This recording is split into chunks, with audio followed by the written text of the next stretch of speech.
there was conversations, and people want to jump and react in the emotion, right? Very easy.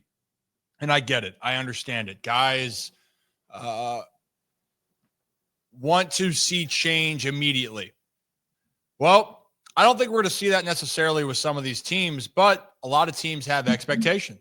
And you could say the Baltimore Orioles' expectation, even despite the injuries, is as high as other teams are in the American League, I think is fair to say. Jim Bowden went on Foul Territory today and talked about the pressures that some of these managers in the American League East could face if their teams aren't in the position that they hope to be in, come June or July. So, Zach, let's play that clip. I think the hot seat or the ones that should move the needle a little bit, I think Brandon Hyde in Baltimore and Schneider in Toronto are the two guys that have to win. I think they've got to take their teams to the playoffs, or I don't think they'll have their jobs. And if they're out of it in June or July and all of a sudden they're dumping it, I think either one of those guys could be the first manager fired in season. Did not mince words.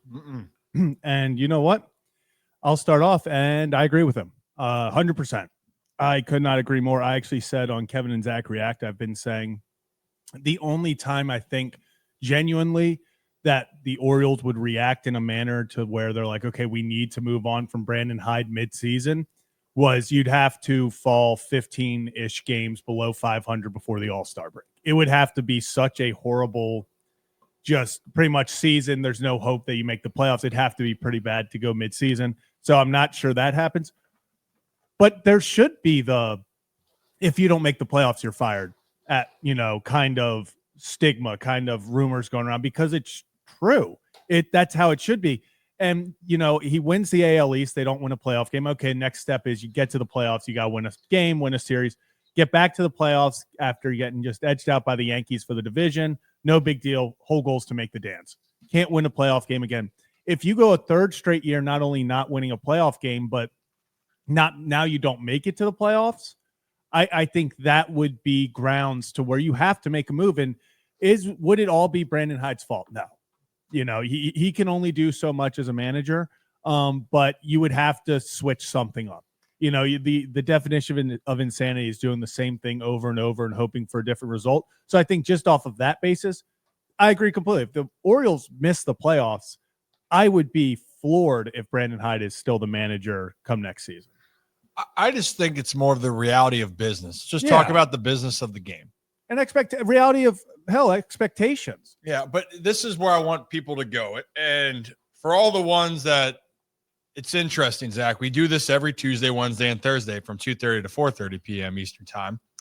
And we talk about all the issues. And maybe because people look at with the last name for me that I'm not going to have an openly honest conversation, I just try to take the emotion out of it.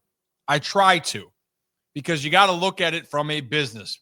Baseball is a business, okay?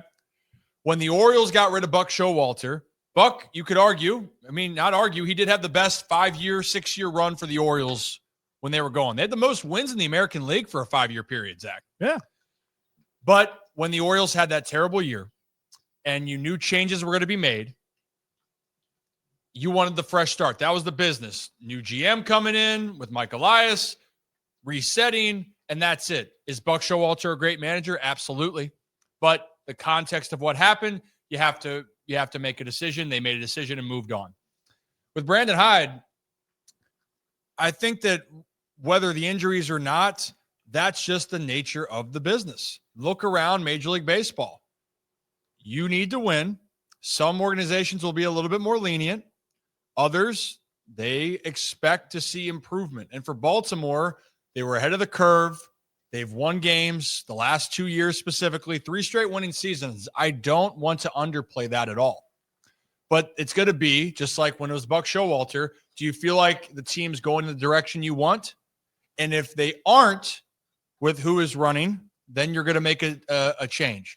But for everyone right now that is blasting Brandon Hyde as a manager, I don't think that that's fair either, because the guy has led the Orioles to 3 straight winning seasons. And I think that people undermine how hard it is to win in Major League Baseball. Baseball is hard, Zach. Yeah. And I'm not saying Brandon Hyde is a perfect manager. And we just discussed there's things that I'm not going to agree with on a day-to-day. Yeah. But to say that the players don't love him, that's false. To say that he's not trying to give the team a great chance to win, that's false. And you can't erase his track record of winning games in the regular season. You want to talk about the playoffs? Talk about the playoffs. That's all good and dandy. But he has been a guy that's helped this team get to the postseason with him at the helm. And guys don't want to hear this as well. If your players underperform too, you could have the best manager in the world. If your players underperform, then you're going to have problems. And I think that's where I want the whole conversation to go. But yeah, Jim Bowden's right. Same with the Blue Jays. If the Blue Jays have another mediocre season, that's just the business. They probably are going to move on, and that's just how it works. And unfortunately for Brandon Hyde, the one thing that you could not, like you just brought up, you could not question over the past 2 seasons, hell, I'll even say 3 seasons, Brandon Hyde knows how to win in the regular season. He has put, whether you want to take 2023, there are not a lot of people that think that 2023 team should have won 101 games. He has proven it in the regular season.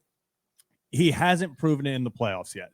And I think that's where people are very weary of it. So now you add that on to people now suddenly being like, well, what the hell? We're not even playing well in the regular season. I think that's where the more panic happens, because before I've seen people where it's like, hey, Brandon Hyde, he'll get us to the playoffs. I have no faith in him past that.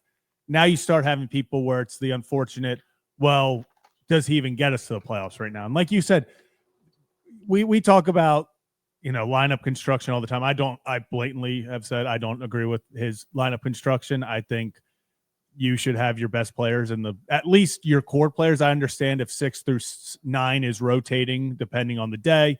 That's one thing. I don't think Gunnar should be batting first one game, third next game, fourth the next, second the next. Put these guys in a position where they can get comfortable. But yeah, it unfortunately we are at the time. It is 2025. Brandon Hyde, this is his 6th, 7th year officially. You have to win. You have to win. And like you said, great managers get fired all the time. It does not mean that they are not a good manager. It doesn't mean that they can't be successful. It's a business. And if you're not putting production out there, if you're not getting wins in this business, you will get moved on from. Yep. And that's just the way the cookie crumbles. It's a team effort all the way around. I wanted to point that out. When you're looking at teams' failures, yeah, the person that is running the ship is always going to take the brunt of it. Yeah. But the underlying fact of as well, if your guys aren't performing, that hurts. Now, one thing I want to say, players are creatures of habit, and we talk about consistency. Consistency helps guys get in rhythm. That is the one thing right now that the Orioles are lacking. They're lacking that rhythm as a team. Hopefully that changes tonight. But I'll tell you what, a team that doesn't blink, and they actually remind me of the Orioles back in 22 and 23. That's this Guardians team. Cleveland doesn't care. They know that they are still slept on, but they are going to be a force in the American League because of that mindset and that style of play. They never feel like they're out of games. That was the Baltimore Orioles a couple of years ago. Now they're trying to figure out who the Orioles are going to be in 2025, and it's early. It's April 16th. So we're going to take a deep breath. We're going to relax, at least for right now. Why? Because I'm going to eat some more damn food. Kyle, are we close?